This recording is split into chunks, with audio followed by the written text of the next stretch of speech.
말도 안 돼. 어떻게 이럴 수가 있어? 가만히 보고만 있지 말고 어떻게 좀 해봐.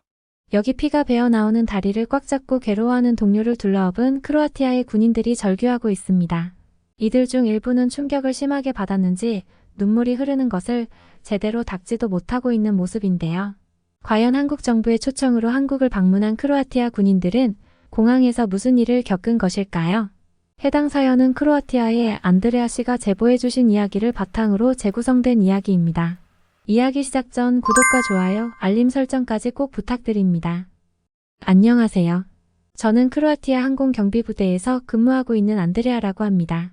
얼마 전 한국 정부의 초청으로 저희 부대는 다 같이 한국을 방문할 기회를 얻었습니다. 왜냐하면 유럽의 군대들을 대상으로 실시되었던 기술 교류 프로그램에 선정되었기 때문인데요. 기술 교류 프로그램에 뽑히기 위해 다 같이 노력했던 저희 경비부대는 뽑혔다는 소식을 듣자마자 다 같이 기쁜 마음으로 한국행을 준비했습니다. 쉽게 갈 수 없는 먼 나라에 간다는 것과 선진 기술을 배워오겠다는 설렘도 잠시 마음속에서는 조금씩 걱정이 싹트기 시작했습니다.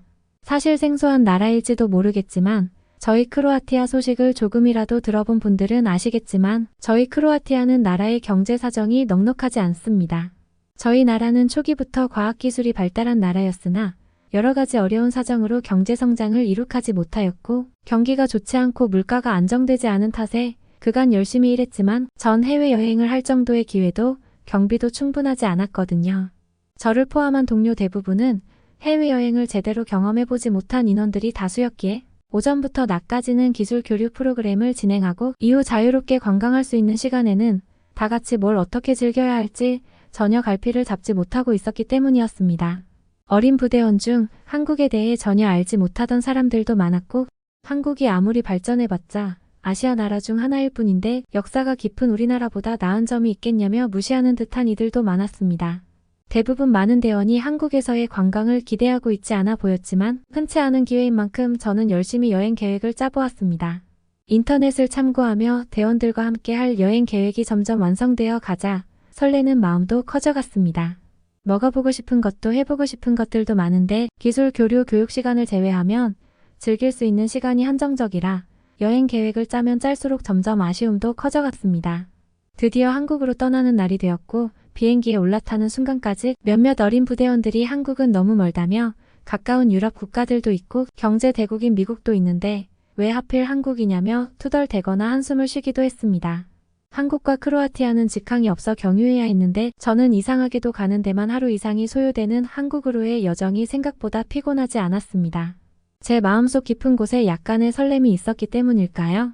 카타르를 거쳐 한국에 도착하기까지 설레는 마음으로 약 18시간을 보내고 저와 저희 부대원들은 인생 처음으로 한국의 인천공항에 도착할 수 있었습니다. 단 한 번도 다른 나라를 경험해보지 못한 저와 팀원들은 처음으로 한국의 인천공항에 도착한 순간 너무나 놀랐습니다. 저희 부대원들 또한 저와 마찬가지로 다들 놀라운 표정을 짓고 있었고 한국 공항은 이렇게 크고 멋진 줄 몰랐고 사람들은 모두 다 여유로워 보인다며 감탄을 하고 있었죠. 이번 기술 교류가 유럽권 국가나 미국이 아니어서 아쉬워하던 젊은 부대원들도 턱이 빠질 것처럼 입을 다물지도 못하고 주변을 둘러보느라 앞으로 걸어가지도 못하고 있었습니다. 다들 한국의 실체를 제대로 접해본 적도 없고 저도 이번 일정 때문에 인터넷으로 조금이나마 찾아본 게 전부였지 그 전까지는 그저 아시아의 나라 중 하나이고 중국이나 일본에 비해 작은 나라 정도로만 알고 있었습니다. 인터넷을 통해 어느 정도 한국의 모습을 접해보았지만 한국어를 모르고 크로아티아어로는 한국에 대한 정보가 한정적이어서 그랬을까요? 제가 처음 도착해서 마주하게 된 한국 인천국제공항은 크기는 물론 쾌적하고 깔끔한 시설과 뭐든지 빠르고 정확하게 돌아가는 일 처리까지 오래되고 지저분하며 담배 냄새가 나는 크로아티아 공항과는 비교도 할 수 없었습니다. 인천국제공항의 어마어마한 크기와 편리한 시설들 그리고 여유롭게 이런 시설들을 즐기는 사람들을 보며 저는 인터넷으로 본 한국은 너무 단편적이고 한정적이었다는 생각이 들면서 이번 한국 정부의 초청이 너무나 감사한 기회라는 생각이 들었습니다. 이런 기회가 아니었다면 저희가 한국에 와볼 기회가 평생 없었을 것입니다. 특히 제일 놀라웠던 것은 크로아티아 공항에서는 전혀 볼 수 없었던 공항 내부의 쇼핑몰과 식당들이었습니다. 한국인들에게는 이러한 공항의 시설들이 당연할 수도 있고 그저 단순하고 평범해 보일 수 있으나 크로아티아의 공항에서는 심각한 치안의 문제 때문에 경찰이 없으면 가게 점주들은 자유롭게 가게 문을 여는 게 쉽지 않은데 크로아티아와 반대로 한국은 가게를 지키는 보안 경찰들이 없어도 쇼핑몰과 식당을 이용하는 외국인들까지 편안하게 경찰의 제재 없이 시설들을 이용하고 있었습니다. 크로아티아를 잘 모르는 사람들은 크로아티아가 신혼여행지로 많이들 오는 국가인 만큼 위험한 나라는 아니지 않냐고 할 수 있지만 현지 사람들조차도 소매치기를 조심하고 다녀야 하는 것이 일상이거든요. 하지만 한국의 공항에서는 이런 걱정은 하지 않아도 되더군요. 저희들의 일정은 약 일주일간 이루어지는 기술 교류 프로그램이었고 한국 정부의 초청으로 방문하게 된 것이라 한국 국방부 관계자가 직접 공항으로 나와주셨습니다. 저희가 타고 갈 리무진 버스가 아직 도착하지 않았다며 잠시 공항 내부 카페에서 음료를 마시며 브리핑을 간단히 해주시겠다고 하셨습니다. 저희 담당자는 승현 씨였는데요. 능숙하고 유창한 영어 솜씨는 물론 여유로운 태도가 굉장히 인상적이었죠. 부대원들은 다 같이 공항 내부 카페로 이동해서 승현 씨와 함께 커피를 마시며 이번 교류 프로그램에 대한 부대원들의 기대가 크고 이렇게 초청해 주셔서 감사하다고 이야기하고 있었습니다. 승현 씨도 저희에게 크로아티아에서 한국까지 장시간 동안의 비행이었는데 오시느라 고생하셨다며 숙소에서 푹 쉬시고 이번에 준비한 국제기술 교류 프로그램에 열정적으로 잘 참여해 달라며 기분 좋게 대화하고 있었죠. 그런데 갑자기 저희 부대원 중 한 명이 다리가 너무 아프다며 힘들어하기 시작했습니다. 예전에 훈련하던 중에 다리를 다쳤던 사실을 알고 있던 저는 심장이 떨어져 나가는 느낌이었고 한편으로는 몹시 서글퍼졌습니다. 크로아티아의 경제가 점점 안 좋아지면서 크로아티아의 의사들은 해외로 많이 이주했고 이로 인해 병원의 의사들의 인력이 부족해서 심지어 중환자실 운영이 되지 않는 곳도 많은 것이 현실입니다. 그래서 훈련 도중에 다리를 다쳤을 때도 간단히 숙소에서 응급처치만 해야 했었고 자연 회복되기를 바라야만 했습니다. 다행히 좀 괜찮아진 것 같다고 해서 그냥 지내고 있었는데 이렇게 낯선 나라에 와서 다시 아프다니요. 바지를 걷어 올려 다리를 확인해 보니 붕대로 잘 감아놓았던 다리에는 피도 좀 배어 있고 퉁퉁 부어 열이 나고 있었습니다. 공항 안에 병원이 있을 리도 없고 곧 리무진 버스를 타야 해서 정류장 근처에 와 있었는데 밖에 나가 병원을 찾으려고 해도 멀리 나가야 할 것 같았고 병원에 간다고 해도 진료를 받을 수 있을 것이란 확신도 없었습니다. 크로아티아에서는 늘 그랬으니까요. 저는 크로아티아 부대에서 배웠던 응급처치법으로 일단 붕대를 다 풀어 상처를 확인한 후 지혈하려고 했지만 긴장한 탓에 손이 제대로 움직이지 않았습니다. 그 사이 저희 부대원은 점점 커져만 가는 고통에 몸부림을 치며 땅에서 뒹굴기 시작했습니다. 바로 그때 저희를 바라보고 있던 승현 씨가 어딘가로 전화를 걸더니 자신을 따라오라고 하며 동료를 데리고 지하 쪽으로 가는 계단을 내려가기 시작했습니다.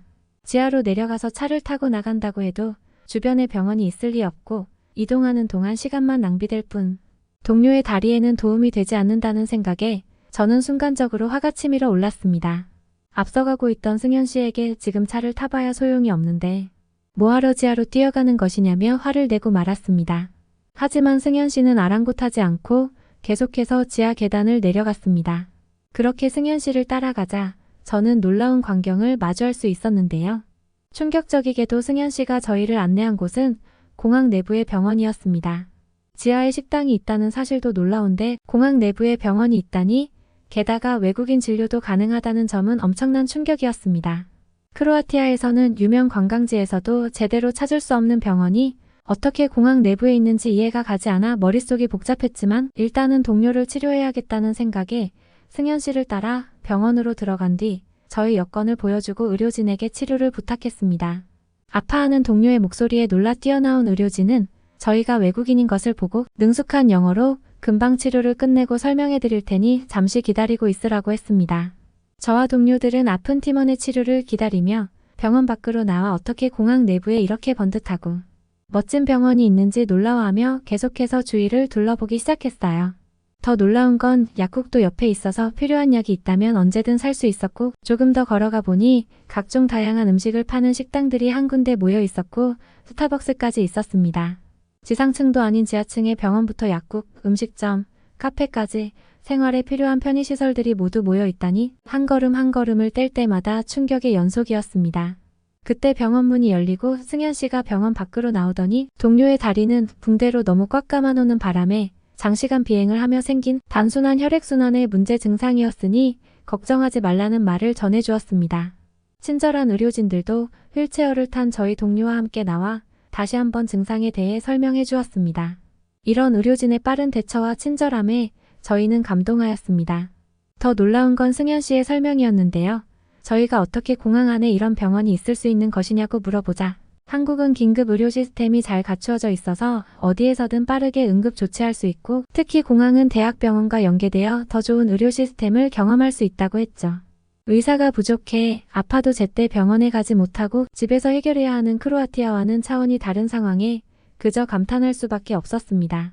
나라 경제 사정이 좋지 않기는 했지만 사람 사는 것이 다 거기서 거기라고 생각했고 그래도 사회 시스템이 아주 망가지지 않았다고 생각하며 불편한 것은 불편한 대로 적응하고 지내왔기에 이만하면 살만한 나라라고 생각했었는데 한국에서는 몸이 아플 때 언제 어디서나 편하게 근처 병원에 가면 되고 심지어 어떤 병원이 좋은지 후기를 보고 골라서 갈 수 있다는 사실에 저와 동료들은 크로아티아가 정말 후진국이라는 사실을 인정할 수밖에 없었습니다. 다행히도 우리 부대원은 인천공항병원 의사의 신속한 진료를 통해 주사도 맞고 다리에 무리가 가지 않도록 다시 붕대를 감았습니다. 이후 병원비를 결제하려고 삼삼오오 돈을 모으는 모습을 보고 승현 씨가 왜 이렇게 돈을 모으는 거냐고 물었습니다. 한국인들은 다들 잘 살아서 병원비는 비싸다고 생각하지 않는 건가 싶었는데 놀랍게도 승현 씨는 병원비가 4만 원 정도라 돈을 모아낼 정도는 아니라고 했습니다. 그러면서 승현 씨가 저희 부대원을 위해 병원비를 결제해주고 빨리 치료를 받을 수 있어 다행이라며 약국에서 약을 사서 숙소로 가자고 하더군요. 주사를 맞고 깁스까지 했는데 총 치료비가 4만 원이라니. 크로아티아에서는 이 정도 치료를 받으면 50만 원은 기본이었을 텐데 저와 동료들은 도저히 믿을 수가 없어서 승현 씨에게 영수증을 보여달라고 했습니다. 승현 씨가 웃으며 보여준 영수증을 본 저와 동료들은 허탈감을 느꼈습니다. 크로아티아에서는 저와 동료들이 군인이라 정부에서 받는 의료 혜택이 있음에도 불구하고 단순히 의사와 증상에 관한 얘기를 나누는 것만으로도 10만 원 이상의 비용이 청구됩니다. 만약 기본 진료의 치료라도 받으면 60만 원 이상도 나올 수 있는데 한국은 이 모든 걸 다 해도 고작 4만 원이라는 사실은 그동안 저와 동료들이 크로아티아를 지키기 위해 군인으로서 인생을 희생하고 있다는 사실 자체가 부정당하는 느낌이었어요. 대부분의 크로아티아 국민들은 병원을 찾기 힘들기에 몸이 아프면 자연치유에 기대 병원에 가지 않고 버티는 상황인데요. 이런 크로아티아 사람들을 한국인들이 보면 어떤 느낌일까요? 승현 씨는 크로아티아의 의료 현실과 저희의 사정을 듣더니 외국에서는 병원비 문제가 참 많은 것 같다면서 그래도 한국에서는 지금처럼 언제 어디서나 쉽고 빠르게 치료를 저렴하게 받을 수 있으니 아프면 바로 자신에게 말해달라며 가슴 따뜻한 위로까지 해주시더군요.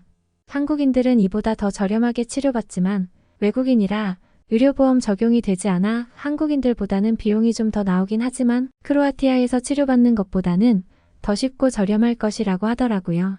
그 이후 저와 동료들은 완전히 한국이라는 나라를 신뢰하게 되었고 한국에서 전수해줄 기술들은 얼마나 놀라울지 그리고 한국에서 하게 될 저희의 자유관광이 얼마나 멋지고 즐거울지 기대와 설렘이 가득해졌습니다. 다리에 상처가 덧났던 동료 또한 한국이라는 나라로 여행을 오지 못했으면 자신이 위험에 빠질 수도 있었을 것이라며 안도감에 눈물까지 흘렸죠. 저희는 이후 엄청나게 비싸 보이는 리무진 버스를 타고 국제기술 교류 프로그램이 진행되는 송도의 한 비즈니스 호텔로 향했습니다. 저는 한국의 리무진 버스의 창밖으로 보이는 송도의 풍경에 그만 할 말을 잃고 말았습니다. 크로아티아에서는 보기 힘든 높은 빌딩들이 가득한 도시의 풍경은 크로아티아와는 비교도 되지 않는 도시임이 확실했죠. 동료들도 어느 순간부터 제 옆에 붙어 창밖으로 한국의 도시 전경을 구경하더니 몇몇 동료들은 핸드폰으로 찍은 사진을 SNS 계정에 올리기도 했습니다. 그렇게 호텔에 도착한 저희는 장시간의 비행으로 지쳤을 테니 피로를 회복할 겸 자유시간을 가지기로 했습니다. 문제는 비행기 안에서 계속 잠을 자서 낮잠을 자기도 애매했고 그렇다고 도착한 날부터 서울 구경을 나가기는 좀 어려워 보였습니다. 승현 씨가 때마침 불편한 건 없는지 확인차 연락을 해왔는데 저희 부대원들 모두 남는 시간을 어찌해야 할지 모르겠다는 말에 승현 씨가 자기 아들과 함께 오늘 오후를 보내면 어떻겠냐는 제안을 해왔습니다. 저희는 당연히 흔쾌히 수락했습니다.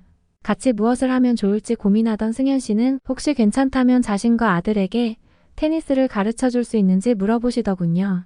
크로아티아는 구기 종목에 강한 나라인 만큼 저희들도 테니스를 즐겨 치는지라 저와 동료들은 얼마든지 테니스를 알려줄 수 있었고 시간도 많아서 흔쾌히 승현 씨의 제안을 수락했지만 도대체 어디서 테니스를 하자는 것인지 이해가 되지 않았습니다. 저희가 묵고 있는 비즈니스 호텔은 테니스를 칠 만한 공간이 없었거든요. 크로아티아의 경우 테니스장을 이용하려면 전문 체육센터로 차를 타고 2시간 정도는 가거나 군부대 훈련소 내에 간이로 만들어진 테니스장을 이용해야만 가능했는데 승현 씨의 차를 타고 가며 주위를 살펴보니 테니스장으로 보일 만한 건물은 그 어디에도 없었기 때문이죠. 하지만 이내 저희는 어느 건물의 지하로 들어가게 되었고 승현 씨는 주차한 뒤 저희에게 자기 집에서 옷을 갈아입고 테니스장을 가면 되겠다는 황당한 소리를 하기 시작했습니다. 저와 동료들은 여기서 옷을 갈아입고 테니스장까지 가기에는 시간이 부족한 것 같다며 곤란한 표정을 짓자 승현 씨는 옅은 미소를 보이며 자신이 책임을 질 테니 잔말 말고 따라오라고 하더군요. 저와 동료들은 승현 씨가 무슨 생각을 하는 건지 궁금해하며 주춤주춤 따라갔습니다. 승현 씨를 따라 엘리베이터를 타고 지하로 내려간 저와 동료들은 눈앞에 펼쳐진 충격적인 테니스장 시설에 그만할 말을 잃고 말았는데요. 아파트 지하에 있던 그 테니스장은 놀랍게도 제가 크로아티아에서 비싼 돈을 주고 사용하는 테니스장보다 훨씬 규모가 컸고 깨끗하게 관리되고 있는 것은 물론 한쪽 장소에서는 몸이 좋은 한국인 강사가 테니스 강습까지 하고 있었습니다. 승현 씨는 저와 동료들에게 최근에 지어진 한국의 아파트에는 이렇게 테니스장이 설치된 곳도 있다면서 오래 사용해도 추가 비용은 없으니 마음껏 이용하며 피로도 풀고 잘 알려달라며 미소를 보였습니다. 깨끗한 테니스장에 저와 동료들은 이렇게 행복한 나라에 와 있다는 사실에 날아갈 것만 같았습니다. 긴 비행으로 찌뿌둥했던 몸을 테니스로 풀고 피로도 씻어낼 수 있었죠. 집에서 1분 거리에 이러한 규모의 테니스장이 있다니 이곳은 저와 동료들에게는 천국과 다름이 없었고 집에 이런 인프라를 만들어 놓은 한국은 완전히 미친 나라 같았죠. 모든 일정이 끝나고 다시 크로아티아로 돌아온 저와 동료들은 지금은 부대에 있는 다른 동료들에게 한국의 아파트 테니스장 사진과 인천공항에서의 에피소드 그리고 관광하며 찍은 한국의 멋진 사진들을 보여주며 한국에 방문할 기회가 있으면 꼭 해보라며 한국 전도사가 되었습니다. 저도 열심히 살다 보면 언젠가 한국을 다시 또 방문할 좋은 기회가 있겠죠. 한국을 방문한 크로아티아 항공부대의 사연 어떠셨나요? 제가 들려드릴 이야기는 여기까지입니다. 다음에도 더 좋은 영상으로 다시 찾아뵙겠습니다. 구독과 좋아요, 알림 설정은 여러분께 감동을 전달해드리는 영상을 만드는 데 큰 힘이 됩니다. 오늘도 영상 시청해주셔서 감사합니다.